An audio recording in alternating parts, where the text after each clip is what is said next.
Hey everyone, my name is Mactics, and you want to get Gilded Conqueror in Season 14, but you don't want to watch a long guide video on it, so here is a short one, or as short as I can make it at least. It's 6 GM, so cut me some slack. A couple housekeeping things before we get started. This will be a high-level overview of each Grandmaster Nightfall that will focus on what I consider to be the pain points of each one. I'll let you know what loadout you should bring in, as well as what champions and shields to expect. If you were looking for a specific Grandmaster, here are the timestamps for each Grandmaster in the video. Additionally, if the information in this video isn't enough, I have more comprehensive guides that are still just a few minutes long for each specific Grandmaster Nightfall, linked in the description below. Finally, if you have more questions or need even more assistance, drop by my stream at twitch.tv/Mactics. I'm live every weekday at 5 p.m. Eastern. I can answer all of your questions there, maybe we can even run one together. Finally, if you're looking for teammates to run these with who have all seen the same exact video and know all the same strategies, I have an LFG channel on my Discord server linked in the description below. Hop in, say hi, get a fire team, and get your Conqueror.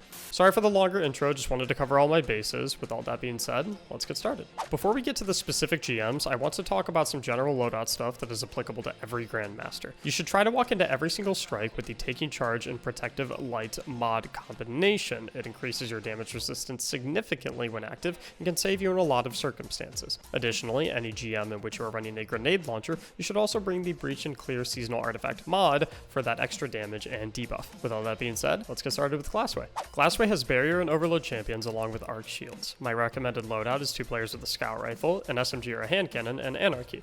Iznagi's and a rocket can be alright if you don't have Anarchy. The third player wants a Scout, a Divinity for instant Overload stuns, and a rocket. For subclasses, Hunters want Bottom Tree Tether with Omnioculus or Stasis with Aeons, Warlocks want Stasis or less preferably Chaos Reach or Well of Radiance with Geomags and Phoenix Protocol respectively, and Titans want Middle Tree Sentinel with Ursa Furiosa. The first 60% of this strike is all about staying back and taking your time chipping away at enemies with your Scout Rifles. Move slow and always watch out for snipers and you'll be fine. The plate portion is all about ad control. Have one player stand on the plate until the wave of ads spawn, and then immediately get off and retreat to kill the ads. Once all the ads are dead, get back on the plate until you spawn the next wave. After you complete the plate, work your way through slowly, being careful of the snipers up on the top. The boss room is the breaking point for most teams. The name of the game here is ad management. You'll be in the left room for the entire encounter, and quick and precise callouts are big here. The room has 3 entrances. This one is spawn, this one is mid, and this one is back. The encounter consists of 4 rounds, with the odd rounds having Overload Minotaurs and the even rounds having Wyverns. Each round begins with 2 of these respective enemies spawning from the left and right portals, and has another 2 spawn when you take out 1/2 of an HP bar of a specific boss's health. In rounds 1, 2, and 4, the spawns are based on the mini Hydra's health, and in round 3, they are based on the big Hydra's health. The key is to focus on taking out these ads before you damage the boss to spawn 2 more. Baiting them to the middle lane is always preferred, but sometimes not possible. With the first set of Wyverns in rounds 2 and 4, you can also set up in the back hallway and try to assassinate the first one that spawns on the left. Simply play with your team, make proper callouts as to where the ads are, and keep your head on a swivel and don't panic. The other pain point here is that you have 4 barrier hobgoblins in rounds 2 and 4. These are best dealt with from the middle entrance by strafing back and forth between the corner to land shots on them without getting sniped. Final tip is that you can shoot through the Hydra shields with your anti-barrier Scout Rifles, so keep that in mind. Next up is Insight Terminus. Barrier and Unstoppable champions with Void Shields means everyone wants a Scout Rifle, Truth Teller, and Anarchy. Witherhoard with an Energy Scout and a Rocket is a good alternative. For subclasses, you want range, as these are extremely important for securing the plates during the boss. Hunters should continue with Bottom Tree Tether with Omnioculus, Warlocks want Chaos with Geomags or a Shadebinder, and Titans want Bottom Tree Hammers. Same strategy as Glassway, play back with your Scout Rifles and team shoot everything. No need to push up and get into close quarters with anything here. The boss is the tricky part. The boss phases out when you get his HP to the N in Technocrat, leaving 3 plates up for capture. When the boss is on the field, ad spawns are based on his HP, and while he is off the field, they spawn infinitely, as killing ads brings out more ads. The trick here to make this insanely easy is to damage the boss to the second C in Technocrat, spawning the last wave of ads for that phase. Kill every single ad until it's just you and the boss, and then spread out and send 1 player to each plate, and then damage the boss until he phases out. There is about a 10-second window between the boss phasing and the ads spawning, meaning you get about half of your plate capture done uninterrupted. Once the ads spawn, use your supers to fend them off until you completely capture your plate. And after that, get back to the back of the room and simply burn the boss until he's dead. On to Fallen Saber. Barrier and Overload champions with Arc and Void shields means we want 2 players with a Scout, an SMG or a hand cannon, and Anarchy. The third player wants a Scout, Divinity, and a Rocket. A rocket can work in lieu of anarchy as well for the first two players. Hunters want Omnioculus with bottom tree void as usual. Warlocks want Well of Radiance, and if you have additional warlocks, Shadebinder on them is awesome. Titans want middle tree void with Ursa Furiosa. Key points here are that on the Warsat portion, you should never be on the transmat circle while ads are up. Additionally, shooting the ships will make them reveal their turrets, which you can shoot off so that they won't fire at you. Have your back to the mountain for the first ship, your back to the lake for the next pair of ships, and your back to the mountain again for the final ship. Next pain point is the first bunker room. There are Exploder Shanks, Sword Marauders, an Overload Captain, and a Barrier Servitor that immunes 4 Vandal Snipers in the back of the room. Set the Well of Radiance down behind the left box and stand in it to be able to shoot through the Servitor immunity on the Sniper Vandals to take them out. About 10 seconds into the room, layer Anarchy at your feet and on the hallways to intercept incoming Sword Marauders. For the Arc Core section, an Invis Hunter can solo this with ease by going invisible and simply running down the section while your other two teammates AFK.